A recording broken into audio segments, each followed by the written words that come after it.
Tired of the lengthy instructions on shampoo bottles? Who has the time anymore? Try new hair soap. 2 simple steps. Step 1, wash. Step 2, rinse. That's all you have to do. Hair soap, shampoo for idiots.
Welcome to Abandoned Albums, the documentary podcast. Each week, our intrepid group of researchers and music archivists dig through the record crates of the world, finding those albums that may have been lost over time. If a new artist is discovered along the way, that's all the better. Using a patent-pending algorithm and spirited debate, we pick one album to discuss. Once that is settled, we will invite the artists to Thunder Love Studio to chat with your hosts, Keith R. Higgins and Jeff Calhoun. When we're lucky, they say yes. Our mission with Abandoned Albums is simple: to make sure artists' recorded work remains, or in some cases, lands on, the cultural radar. We invite you to sit back and relax. Thank you for joining us.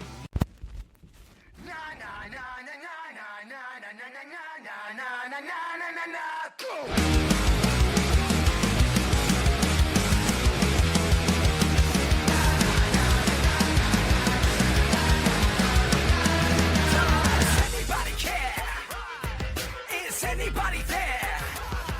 Cause we got the forgotten, broken, the ones they threw away, all the walls they built just to keep us at bay. So wake up, this isn't over. I'm on the line, we know no other. They cast down to suffocate and smother. So cut ties, run from cover. You can run and you can hide, but you're always getting out alive. It's Doomsday, Doomsday on the radio. Doomsday, Doomsday on the radio. You can run and you can hide, but you're always getting out alive. It's Doomsday, Doomsday on the radio. Doomsday, Doomsday on the radio. For this final episode of Season 9, we welcomed Ali from the band Zebrahead into Thunder Love Studio to talk about the band's 25-plus year career. The band came of age during the Orange County punk explosion, and along the way sold millions of albums, collaborated with Motorhead, earned a Grammy nomination, befriended the late Hugh Hefner, and have continued to release new music at a pace on par with Taylor Swift. Through it all, the band has maintained this successful streak in the old-fashioned way, with hard work, sweat, and great music. Zebrahead has a rabid fan base, with hundreds of thousands of monthly Spotify listeners, and continues to play to packed houses worldwide. The band's popularity shows no sign of slowing down. As the band was gearing up for another tour and getting ready to release more new music, Ali made time to come in and talk about all things Zebrahead. And the rumors are true. He is one of the nicest guys in rock. Here's our conversation. Hey, Troy. I do live in LA, but I'm more of a Lakers guy. Okay. Very cool. Well, listen, thank you very much. I can't tell if you're frozen or not. Thank you very much for joining us on Abandoned Albums. Really appreciate it. Thanks for having me. Can you hear us okay? Uh-oh, you're breaking up. Internet where you are is Thanks, bad. Not very well, no. All right. Can you keep 2 minutes? Try to find my friend. Okay. Okay. You got it. Give me. Can you hear us now? that any better? Yeah, it's Much much better. better. Yeah. All right. First time I've ever done that. So I appreciate that. I've never kicked anyone out of the studio before. I'm glad to be the first. Somebody had to be, and I'm glad it's you. Thank you. Because Dana told me you're a wonderful human being. So Every time she says that to somebody, I have to pay her $20. So oh, sorry. What's the tab at? oh my God. I have to take out a credit card. You are Mr. Dollar, aren't you? Yes, ma'am. Sit down. Thank you. Harold, my dear, ring for Higgins and have him see if the morning mail has come. I was about to go out and look for it myself, Tara. I said let Higgins do it. I want to get to my big stupid question. Let's just start off with the whopper, the elephant in the room for me, which is your band, Zebrahead, unless you're in the UK, in which it's Zebrahead, and I find very off-putting. Zebrahead has been a band that has, over the years, you have been in the orbit of a lot of genres, and genres that to me have a certain gravity to them, in that if you're a band that can play ska core, I think there's a temptation to just do that thing. And if you're a band that does nu metal, you might be tempted to just do that thing. And if you're a band that does funk, you might be tempted to just do that thing, or thrash metal. How has your band been so resistant to that sort of pigeonhole categorization? I think, I don't know if it's like necessarily a benefit or a detriment to the band, because I feel like because of that fact, it's oftentimes difficult for us to tour with specific like genre bands. So I feel like it's hurt us in that way a little bit, but the fact that we do kind of have a little influences of different styles of music has allowed us to stand out a little bit. And that has benefited us tremendously. And the reason for that is when the band initially started in like 95-ish, everybody in the band kind of came together in this weird like mix of like, Ben was our bass player. Ben was a huge like punk kid. He listened to like, grew up going to see like NoFX and Face to Face and like Offspring and No Doubt at the like, when they were playing local venues. And then, Greg and, at that time was really also into like metal and funk. And I grew up on hip hop a lot when I was a kid. So when we started writing music together, it was kind of like we would, Greg would come up with a guitar riff or something, and I would, come up with a rap part over a metal guitar riff or like a funk guitar riff. And Ben would go, oh, yeah, but what if it changed into this huge pop chorus, And so that initially, like, we didn't give it much thought. We just were doing it because it felt natural to us. That's what we were like into at the time. And to this day, even, I feel like anytime somebody comes in with an idea for a song, it gets completely changed around because they're not expecting, a rap part or a metal scream part with Adrian now. And it's like never exactly when somebody brings in a song, it never goes the way they planned. It's always like, oh, okay, that's kind of cool. Let's try that vibe with it. And for whatever reason, it never seems too forced with us. It kind of just, we make it fit somehow, and it's not overly like, you don't have to, like push it to make it work. It kind of feels natural in a way. And so I don't know, I've always appreciated the fact that we have all these different influences, and when we start writing music, they all come out. And but oftentimes it's like, hey, it's like a punk, like a ska tour. You guys aren't going to fit because you have like, ska parts in your songs, but like you don't have like, an album worth of ska songs. Right. So it's helped us a bit, but it's also touring wise kind of limited us a little bit sometimes. So I don't know. I feel like it's like a gift and a curse. a little bit, Jeff, honestly. Was there ever a conversation inside of Zebrahead to aim yourself more a direction? I mean, was the temptation there? You know, I think the only time where there was like a nudge to be like, oh, maybe try to write something more poppy for the radio. Like, and that was initially when we first started. Yeah. And the label was more involved in our songwriting process. And that was probably honestly, mainly the second album. And I feel like you could kind of hear that in the second album. It's way more poppy. And that was more of like the label kind of wanted a little bit more of a pop edge, thinking that would get us more radio play and stuff. But as far as the band itself, we've never done that. We've never said, hey, we need to, switch up our style to kind of fit in better or be more successful or something, because it kind of, the way the band started and how that's kind of what people kind of knew us for was, oh, they have hip hop and like funk and metal. And so we've always kind of kept true to that because I don't know, it felt natural to us. So we've never sat down and said, hey, let's try to, focus more and be a pop band or a ska band or anything. I think you can tell. Yeah. I mean, again, I don't know if it's necessarily helped us too much or hurt us, but it is, it's the way it's always been for us. It's even on the most recent release, like there's tunes on there that are like Russian roulette.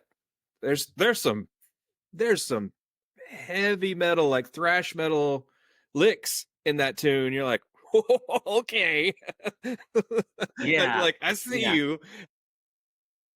I'm not a saint, and I'm not your savior. I'm good at mistakes.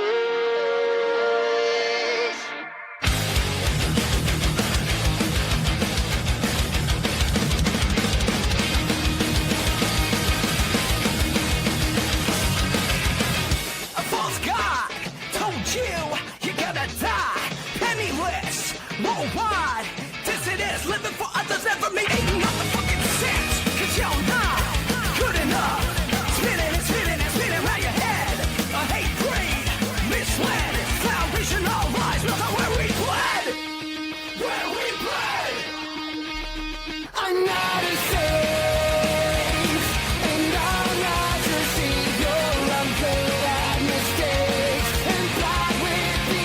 I'm not a saint, and I'm not your savior. I'll tell you the truth, and lie to you later. I'm not your savior.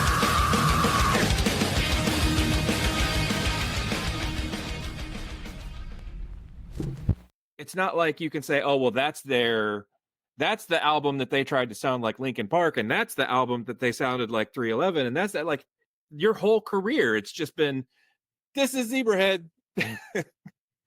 Yeah, and I don't know. Again, like that's just how we write, and that's how we've always been. Even today, like everybody, when we're at home and we're not writing or touring, like everybody listens to different things. So our influences are still varied as far as the band members go. And I think you could tell when we come in with ideas and stuff.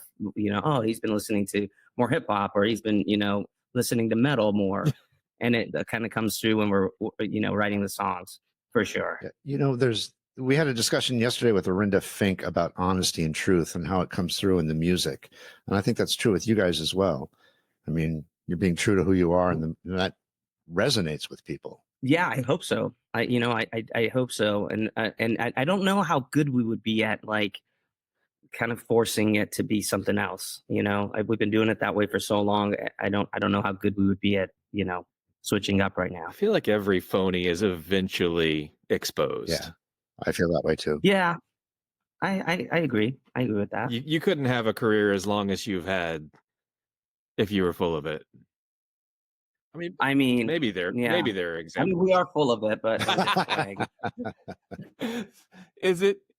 Speaking of, is it true, or were you full of it when you said that the origin of the band has a zoo and fellatio origin? Oh, you're going old Oh, school oh, interview. God. Super old school. Yeah. Yeah. I mean, I'll just say yeah. You guys know what that's called, right? When having sex with like Zebrahead? animals, it's called going zoo. No. Yeah, it's actually Is that kind of like there's actually a people. documentary called Zoo, and it's about these people who had sex with horses.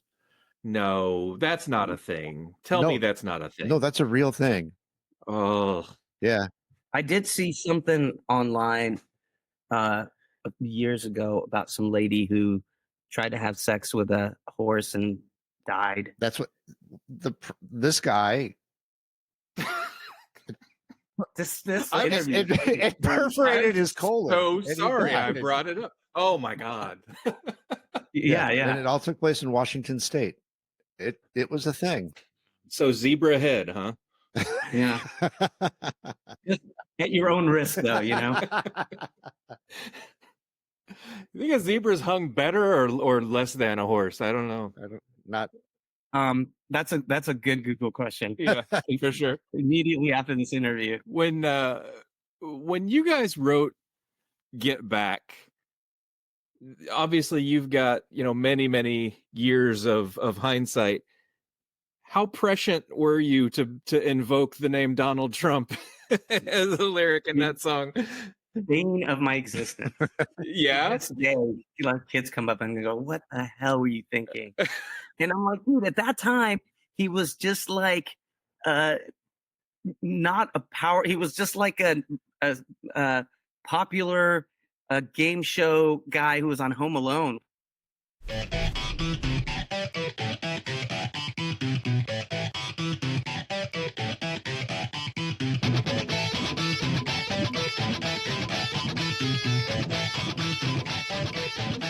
Here comes a boom.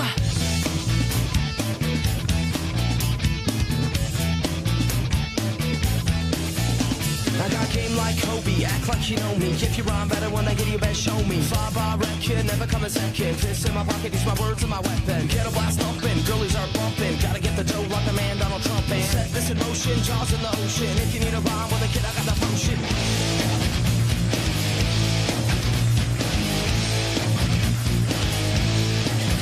Damn, building this up like a high rise, better yet fatter than Elk Carter's rock top. Coming in slanging, never leave you hanging. If you talk, then on your door I'm banging. Twisting up hip hop, running with my flip flop. Pass on the cops, just chilling at the donut shop. For no other reason, no it ain't treason. Just coming up, cause this is a Zebrahead season. Get it back, get it back, get it back. Get it back, get it back, get it back. My time's the only thing that you have taken. So above the world, don't be mistaken. So get it back, get it back, get it back. Get it back, get it back, get it back. You lost the only thing that you were given. I'm afraid to stand alone, so now you're tripping too.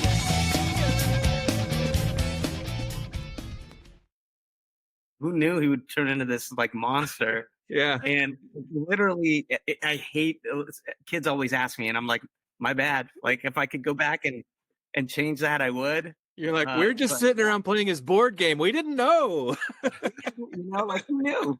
Who knew this would happen? Oh man. Yeah. You mentioned the record label maybe having their finger on the scale a little bit with the second record, and Playmate of the Year is a song that, and I don't mean this as a critique of the band, but to me that song sounds very much of the time. Yeah. Was there, because there were bands like Bloodhound Gang that were really meeting with a lot of success with the humor elements of music, was when you say the record label was trying to maybe influence you, was it musical and lyrical? Were they trying to encourage the band to be a little, sillier maybe?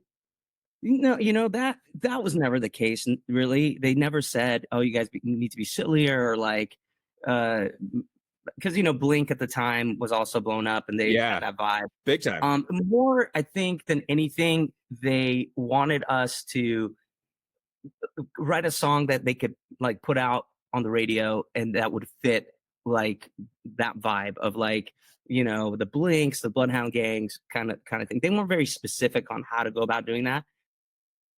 Son, you just want to dip to the fabulous mansion and bring your friends.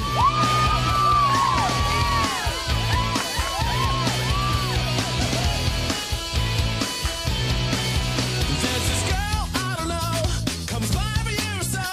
And if I get the mail before my mom does, then I'll stay out of. She'll change every year, even pretty without beer. She doesn't care about my hair, my car, my tiny pee-pee in the mirror.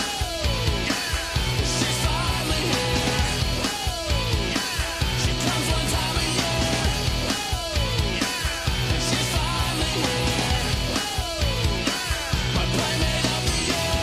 She moves me, she makes me grow. I'm so happy, a boy doesn't show. Now she's going to my head, she's going to my head. I'm gonna make this milky clear. You're my playmate of the year.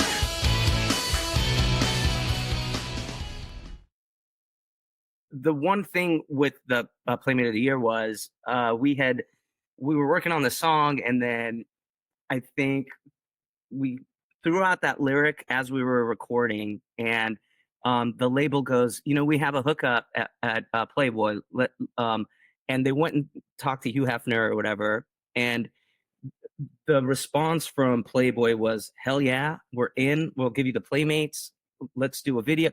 So once that kind of took life, it kind of went, you know what I mean? Like at that point, okay, I guess Playmate of the Year is the lyric now. Sure. Do you know, it like kind of took off from there.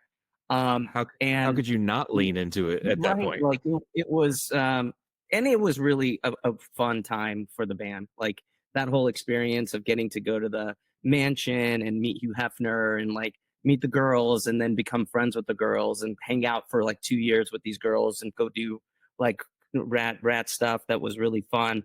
It was a time I'll never forget. And so we're thankful for that opportunity and for this, like, I guess, stage it gave us to, get more fans to, hear our music.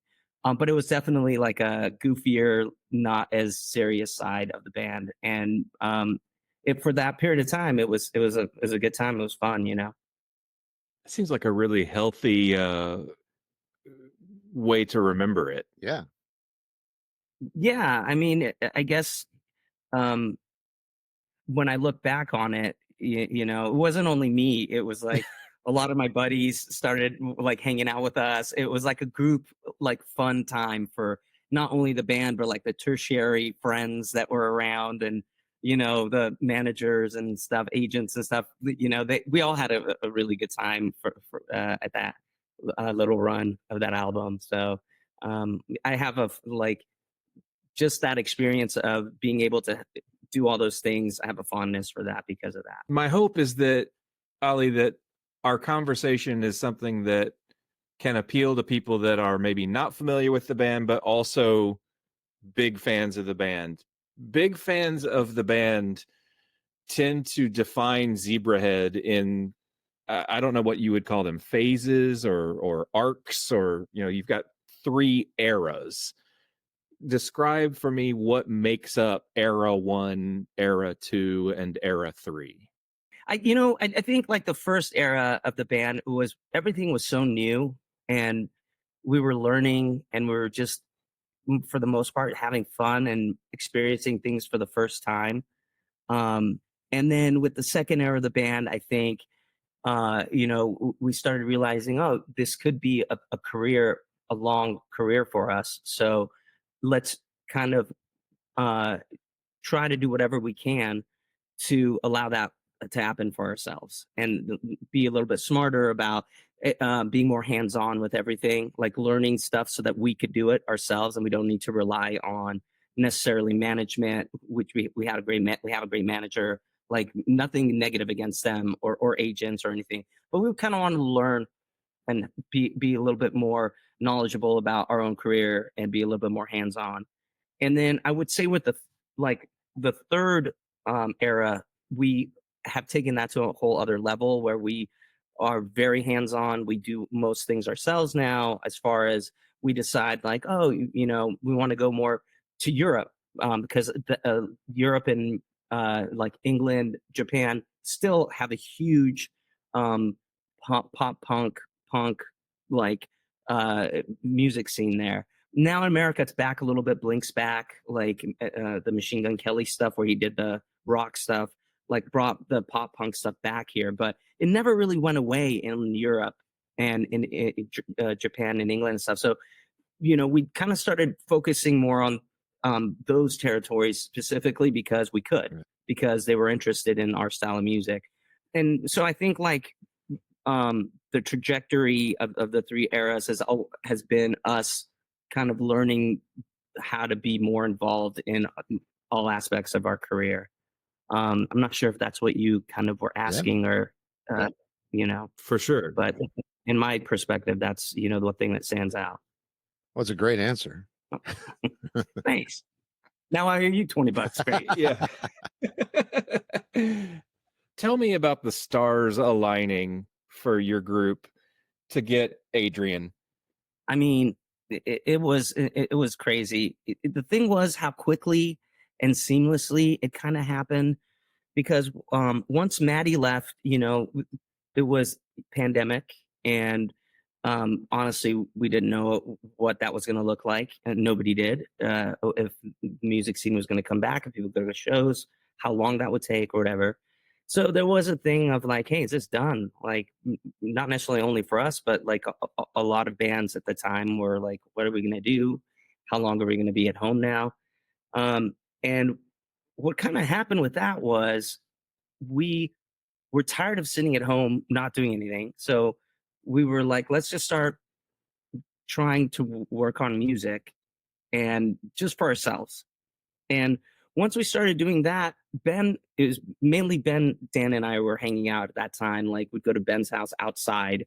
So, we were not in somebody's house, and like wearing masks, all that nonsense. And 3 times a week we'd meet up to hang out and just like work on music and stuff. And then Ben was like, hey, because Ben had mentioned to me years ago, he's like, hey, I met this guy. He's got such a rad voice, whatever. I might want to work with him on, he's in a band and they're kind of looking for a manager. He's like asking me if I could help. And I was like, oh, cool. He's like, yeah, this guy's got an amazing voice, blah, blah, blah. And then when we started hanging out during the COVID period, Dan brought up something similar to that about Adrian. And Ben goes, yeah, met with that guy. I was really impressed by his voice and his personality and stuff. And I go, what is he still, with Assuming We Survive? Are they playing and stuff? And Dan goes, you know what? I have his number. Let me talk to him. And he like called Adrian up, and he was like, hey, meet me at Hooters. So they went to like one weekend or something afternoon. Dan goes, hey, I'm going to go meet with him at Hooters if you guys want to come. And we were like, I think we were both busy or whatever. And so he like met with Adrian at Hooters and just mentioned, hey, would you be interested in singing for Zebrahead? And Adrian was super excited about it. And pretty much we were like, okay, we didn't even audition him. We were like, yeah, you're in. Like, and he came in. No tryouts, no short list, nothing. It was him or nothing for us. Like we weren't necessarily even looking, it was just kind of an idea. When we were hanging out, Ben mentioned his name, Dan mentioned his name. I was like, reach out to him, see what's up, And then I went home and I started watching his videos online and stuff. And I was like, man, this guy's amazing. His voice is killer. And so when he was interested, we were like, you got it, man. We're like, how quickly can you learn some songs? And he's like, I'll have like 5 or 6 songs done in a week. And so he went home and learned the songs and met with us and killed it. Like we were like, oh, it was seamless. Like I don't know, kind of like meant to be. I don't know if that's a thing, but and so once that happened, it kind of and things started easing up a little bit where we're like, oh, we're going to be able to play shows again. So we started writing, and that was super easy too with him. He's not one of those people that gets butthurt if you're like, hey, that could be better. You know what I mean? Or, and he comes up with like 50 ideas in 2 hours, and until you're like, dude, go with that one. That one's rad. Like, let's work on that one. And he's excited about it. And I'm the same way. Like I did doing this for so long. I don't get upset if somebody doesn't like a part or like is like, hey, maybe rework that. And Adrian was the same way, and we fit really easily together. And so once concerts and stuff started up again, we were like, hey, let's do an EP, because we hadn't done an EP before really, and we kind of had always talked about it, and we're like, a brand new start, let's do an EP and see how that goes. And that turned into 3 EPs now. And it's been, we've been very lucky. I don't know why that happened, or but it was very seamless, and really brought a new breath of fresh air into the band as well. So it's been very positive for us. And we're continuing to write stuff, and we leave for Colombia in a day, I think, to play a couple of shows there, and we've never been to Colombia. So it's like opening up all these different avenues as well. We're very lucky, How do you open up a new territory like that? They asked us to come play, and we're like, yeah. And also South America, we've never been, but I think we're going there in October now. So just kind of, we're very lucky. These promoters are interested in us, so we're hoping that we get to keep going back. Awesome. You guys are massive in Japan, massive in Germany. What do you think it is about an international audience? Again, I think like those places never stopped. Like, sorry, I'm getting a phone call. Let me decline this. The pop punk and punk kind of vibes of music never went out of style there, and they kind of fell off here. So once that happened, we were like, hey, let's focus in on the territories that our style of music is still popular. And so we just started going there all the time. England, Germany, Europe in general, and Japan. We were just very lucky from the beginning. There, we signed to Sony out there, and they really did a great job with us there. And we've really appreciated and still do the love that we get when we're in Japan.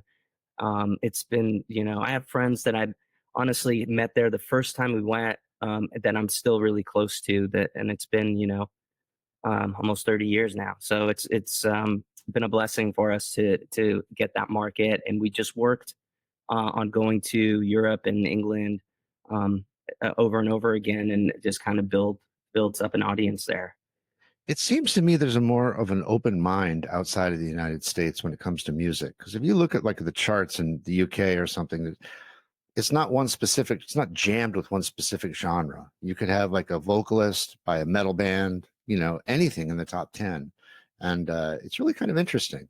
Yeah. And that's another benefit for me of like being able to go to these different places is, you get to hear music that you probably normally would never listen to. And then obviously you make friends with people from different cultures, and you learn about their culture. And I don't know, it's just like such a eye-opening experience to be able to travel and experience these cultures. So we've been very lucky.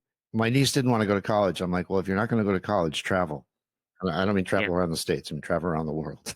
Yeah, that's something I try to tell my friends and my family as well. Is like, there's nothing like it. You can't learn it in any other way, but just go experience. For sure. Tell me about the song "All My Friends Are Nobodies."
that came off of our album Brain Invaders, and that was the last album we did with Maddie.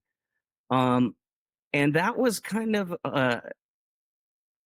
it's a little bit more of a serious song. It was a time when we were going through some like personal stuff, and it was reflective of a time where we kind of realized how important it is to talk to your friends about issues that you're having, and not like let them well up inside you and where it makes you feel alone. And when we were working on that song, that lyric,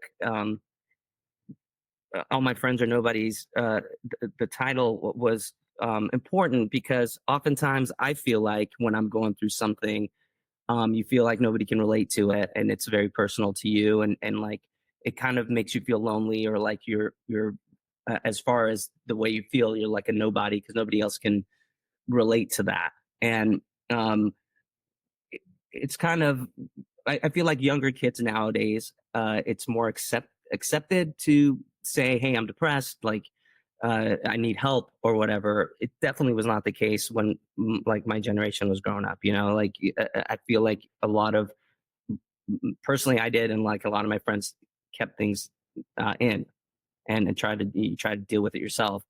And the idea behind that song is like, if you need help, you know, you let your friends know, they'll be there for you. You know, they'll help you get through this. And that's kind of the idea behind the song.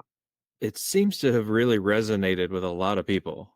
Yeah, and I think it's because, you know, everybody goes through that experience of needing help and not sure if like you should say something, or, you know, or if people are going to judge you for it, or, you know, or are they going to be there for you? So I think that, you know, that's why it has resonated with people, because everybody kind of goes through that at some point. For sure. You talk about punk and subgenres of punk that maybe never went out of style overseas. To me, it seems like it's already hard and getting harder to find success with anything guitar oriented. That being a guitar oriented band seems to be falling more and more out of fashion. Are you finding the same for Zebrahead? I feel like, especially in America, yeah, it is. But then again, like there's certain bands that are coming out right now, like Blink, that had a resurgence, and like the Machine Gun Kelly did the whole pop punk thing. But you know, there's bands that um, I don't know. I think System played with Deftones in San Francisco this weekend, and it was, you know, crazy. I saw some of the footage from that. So there is still an appreciation for it. I think in Europe, though, it just never really went out of style that way. Yeah. And so even the younger kids are into it just as much as like people my age, you know, because they've grown up on it as well. And so I think that's the only difference. I think the radio here in America has kind of drifted away from it, from the guitar driven stuff.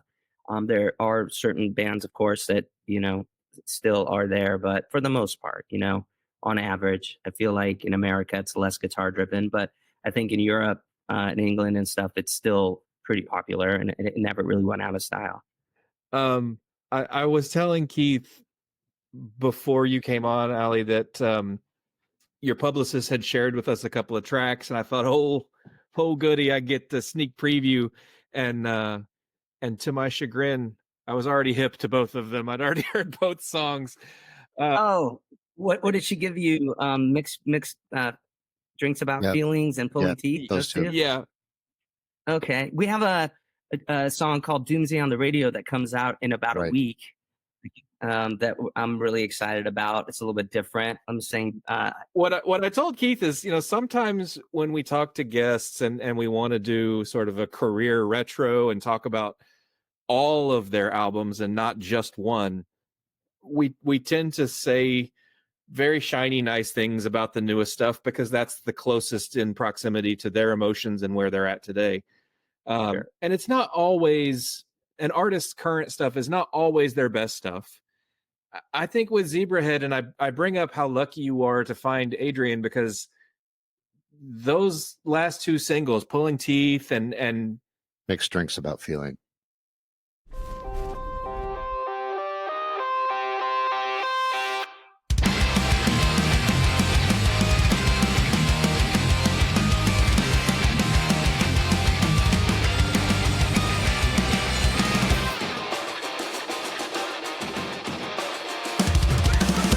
Red hot, ready or not, SDs are tonight, taking all that I got. So my back breaks, another mistake. I'm not gonna lie, but I can take. The clock strikes and the let go. I see the scars living on my wrist. The gravity that make me stay low. So this is it. We're not alone. We're with our friends. These are the nights we won't forget. We're not alone. We're with our friends. These are the nights we will remember.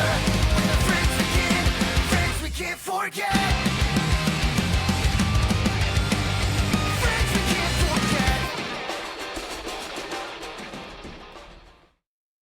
I think they're two of your best songs. I think musically, lyrically, in terms of the earworm, holy shit, man! I'm walking around the house all day, like bopping along to your shit stuck in my head. I think some of the best music you've ever made, and I say that genuinely. So, congrats, I guess, on surviving this long and still being relevant and making really good, fresh music. Man, I appreciate that. And I'll let the guys know as well, because it's always good to get that kind of feedback, especially after doing it for this as long as we have. And I think one of the reasons that might be the case is we're getting more and more comfortable with writing with Adrian. Yeah. So we're kind of finding a pocket, and like he's kind of knowing what we're looking for. And so the more we work together, I feel like it becomes easier. And I think this is out of the 3 EPs, obviously, this is the most recent one. So I feel like that is definitely more noticeable for me anyway, while we were working on this EP, that like it's becoming like more seamless writing with him. And I think it's coming through in the songs possibly. Do I say it right? Are we saying 3, 2, One? Yeah, one is the newest one. right? So Yeah. is that all going to be packaged up into one vinyl package eventually? Yeah, I don't know if I'm supposed to be saying this, but yeah, I that's the plan, is to put the 3 of them together and do a release with all 3 of them together. Share your deepest secrets, Alec. Yeah, yeah. That's what we're here That's for. what we You don't do. wanna hear That's that. what we do. We get that information. Yeah, so I think like the EP1 comes out on the 13th, I believe, of November. Okay. And then once that's released, I think we're going to work on putting them all together and releasing, like, I guess, a EP box set of those 3 EPs. So What's the reasoning behind releasing that type of release schedule? It's fascinating to me.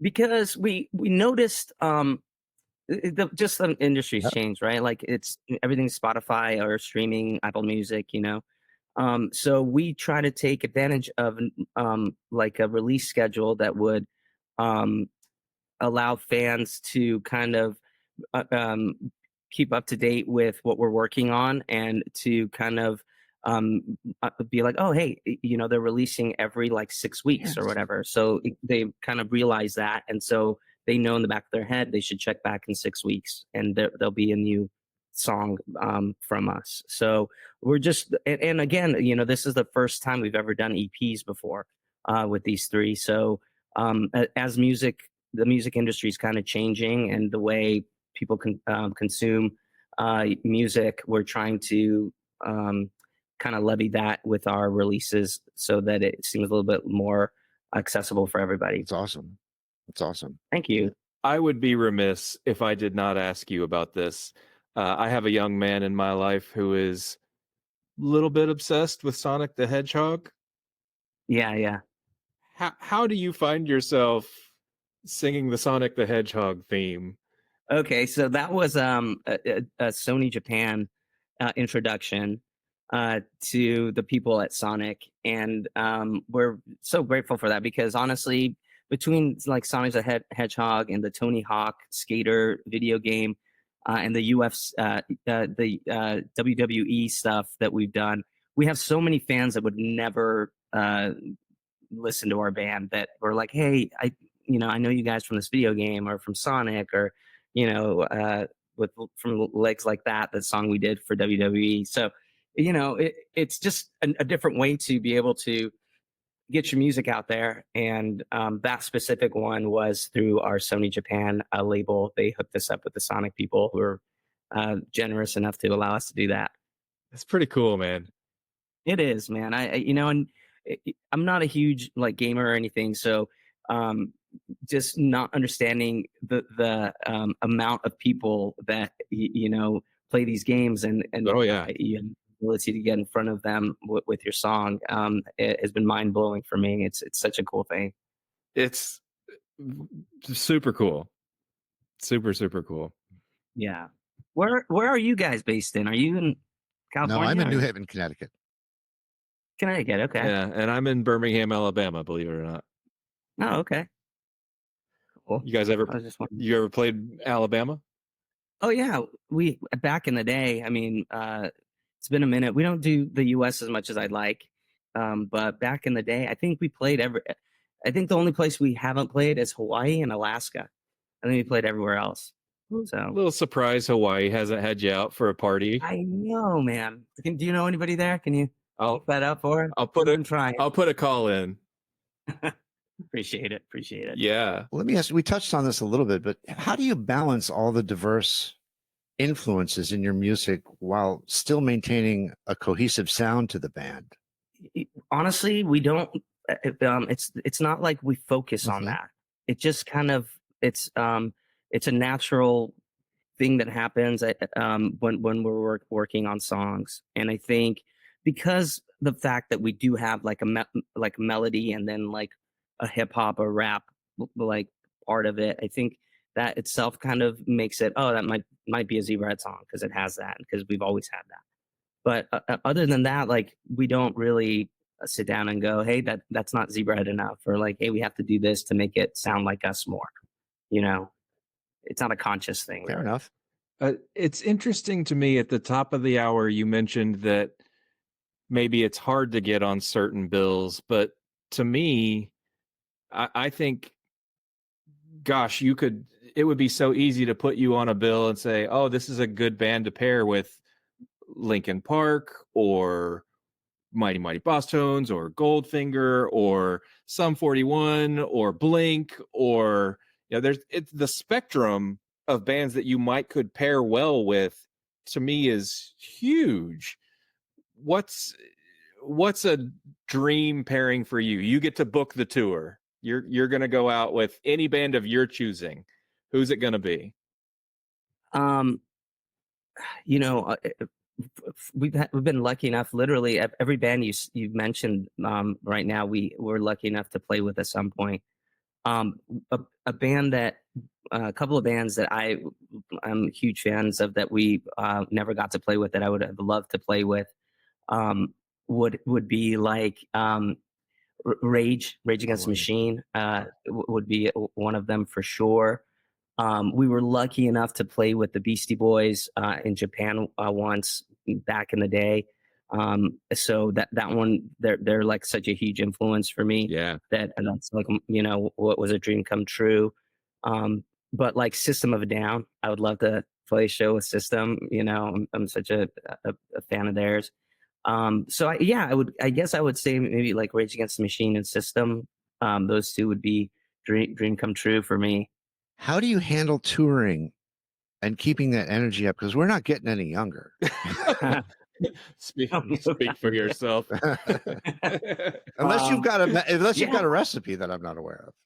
No, man. It's the thing is, honestly, I think, especially the older we get, we understand how lucky we are to have had such a long career. So the older we get, we take it less and less for granted. And I think that just knowing that and being aware of that, it gives us more energy when we do have like a month-long tour or 6-week tour coming up. Like, we understand that, we're very lucky to do this, and who knows how long we're going to do this, like you never know. I think everybody in the band kind of thinks that way now. And we're, when we are leaving for a tour, getting ready for a tour, we really do work hard. We rehearse a lot. And, getting older, you start going to the gym, you have that tour coming up. So you got to go run now for a month before the tour, or lift a little bit before the tour, so you're not exhausted. And luckily, most of the guys do that. So, we have this amazing crew of people that come on tour with us who are younger than us and like are way more motivated to exercise. So if you ever are on the tour bus with us, oftentimes there's like a group of like 8 people outside of the bus, like working out before sound check or after sound check. I've been a little bit lazy at this last tour, and I got yelled at quite a bit by the guys. Hell, dude, you got to get out here. So on this next tour, I have to definitely make more of an effort. But I mean, we try to set ourselves up so that when we do play, we're in good enough shape to pull it off. And that is something that we've learned the older we get, because when you're young, you're like, whatever, Oh yeah, I'll be fine. 6 weeks, that's nothing. I'm invincible. I'm invincible. Yeah. I sit on my ass So- 12 hours a day, and I still have to go to the gym and exercise. And man, it gets harder. It gets harder the older you get, but you got to do it. But that's becoming more and more. I'm not going to say the norm, but I mean, I saw Baroness last month, and like you see those cats like outside of the bus, like stretching, lifting weights, like exercising, and together, like as a group activity. Like, hey, we're all going to work out together. I think it's very cool. It is. It's cool. It's like, and also, when I used to do it, again, I didn't do it this last tour, but it is like a schedule thing, Oh, we have, load in is at noon, and then, exercise is at like 2, and then we sound check at 3. So like it allows you to have like a schedule where you kind of feel a little bit normal. Like, you have stuff to do where you're not just sitting there all day waiting for the show to play for like an hour and a half. It allows you to kind of have things to do throughout the day. So it's a good thing. And luckily, like I said, our crew is awesome, and they're all like rad in shape people. So they really, let you know when you're getting out of shape. They let you know, you hear about it for sure. Whippersnappers. Yeah, totally. They're the same ones giving you shit about your Trump lyric. Yeah, they did initially all like that's dude, that's brutal. And I still get that every show. Like some kid will come up to me like, so Trump, huh? I'm like, motherfucker, that was like so long ago. Why did you change it? Just edit it. I'm gonna go back and re-record that song. There you go. Yeah. Instead of Taylor's version, it'll be Zebrahead's version. Nice. Yeah. So, a lot of times this podcast started off as kind of a effort to find albums that were way off the radar and kind of elevate them to a wider audience. And over time, we found ourselves talking to people that I don't think anybody would say that Zebrahead is an abandoned album. You guys have had, millions of record sales. But I'll put the question to you. For you personally, what is an abandoned album? What's something that's like really dear to your heart that you're like, man, how does everybody not know about this one? And I don't know if this is just because it was our first album, but the Waste of Mine album for me was such a cool experience, and first time in the studio, first time like with like a badass producer, and Howard Benson, and just experiencing, the writing process. We all lived at the Oakwood Apartments in Hollywood. They put us up there for a month or whatever, and that whole experience of making this your full-time gig for the first time, and like writing and recording an album for the first time, it's just a special time in my life. And I feel like that album for me will always like hold a special place, is that Waste of Mind album. And I wasn't aiming that at Zebrahead. Outside of your band, what's an Oh, abandoned album for you? What's something that you're I like, gotcha. hey man, that No Knife album is really in need of I did like that new album. dude. That was a That's pretty fucking awesome. like I mean, you know that Hum album. Every musician loves it. I prefer an Astronaut album. It's such a killer album. But you know, every musician loves that album. Poor Keith. You Yeah. know, Yep. Poor Keith. Yeah, That is Jeff's favorite band, I think. no way. Yeah. My band just tracked an EP with him back in December, so yeah. No way. So- That's so cool. On my you know how Spotify has like the DJ thing now? Yeah. I think today I was driving and it played a Hum song and I was like, oh yeah, dude, I love this album. So, They're absolutely incredible. And Yeah. the whole catalog, really. yeah, for sure. Man, I genuinely mean it. I think the new music that you're writing and it's both lyrical and musical. I think the riffs are solid. I really was impressed by your ability to go from, and I'm gonna pull it up so I don't mangle the song titles here. It was on 2 and 3. To transition from licking on a knife for fun into Evil Anonymous, and then honestly ending the record on Russian Roulette is for Lovers, like you're demonstrating that the range over your career was not a fluke, but delivering this insanely high quality. I mean, the production is fantastic. It's headphone music. Like your fans need to be putting on a great pair of cans and getting every ounce out of the recordings because they sound rich and full and awesome. And the tunes are great. So I'm super stoked that you guys are as potent as you are at this stage of your career. It's incredible to me. Thanks, Jeff. I just want to also shout out Paul Miner, and he produced our EPs, and then Kyle Black mixed this most recent one as well. That you know they make us sound good, and so shout out to those guys. But yeah, I mean honestly, we love what we do. We appreciate the fact that we can still do this. This day and age right now is for us. So. When we're in there, when we're working on songs, we really do give it our all, and I'm stoked that you like it. Honestly, you know, you never know. You never know if people are gonna like what you're putting out, and it means a lot that you said all that stuff. And I'm gonna pass that along to Paul and Kyle and also the rest of the band. So much appreciated, dude. Yeah. So you got 3, 2, 1. Obviously there's going to be, some vinyl packaging. There's, and great art, by the way. The merch is coming in hot. What's 2020? And then, so I think Germany, Colombia, South America, what's 2025 look like? Are you planning that far ahead? I if it's anything like what it's been since, we started touring again is, when we're not touring, we're writing.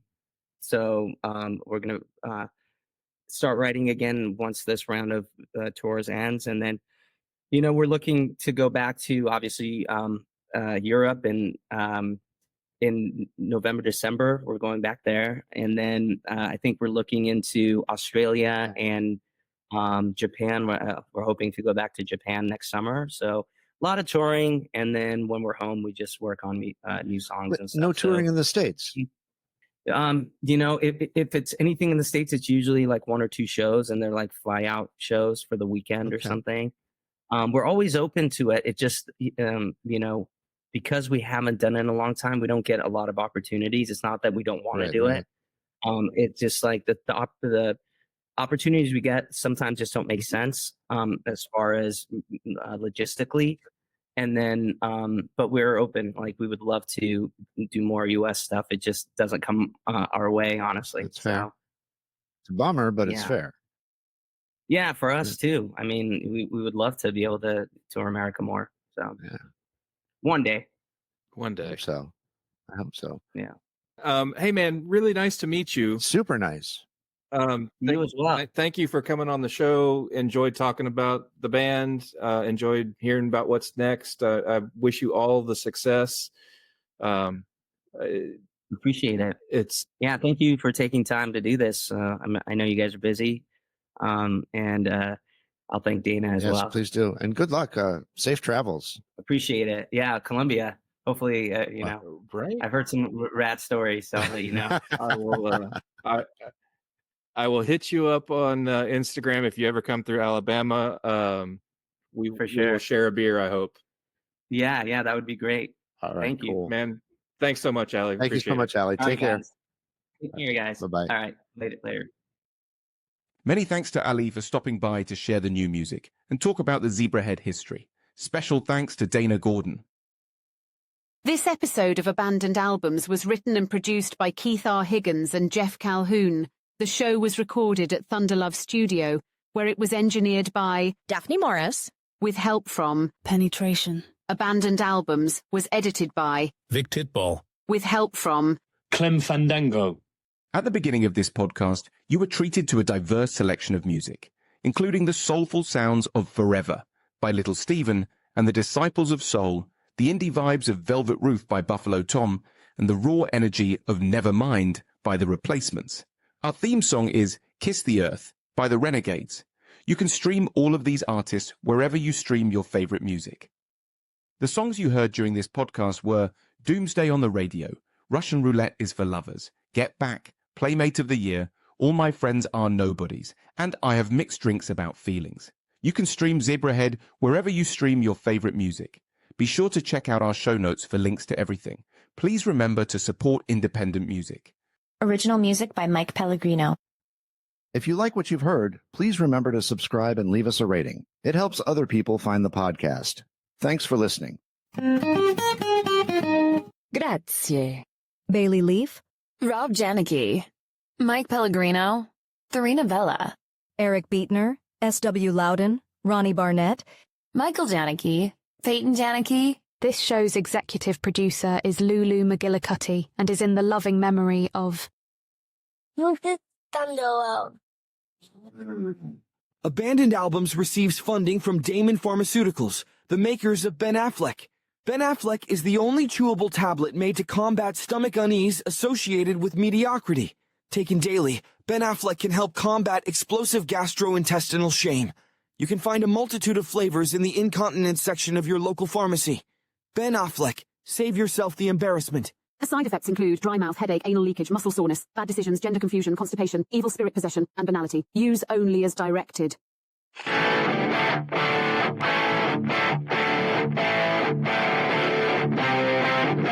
now, until we meet again next time, I remain as always obediently yours. Abandoned Albums is a production of Paw Print Media.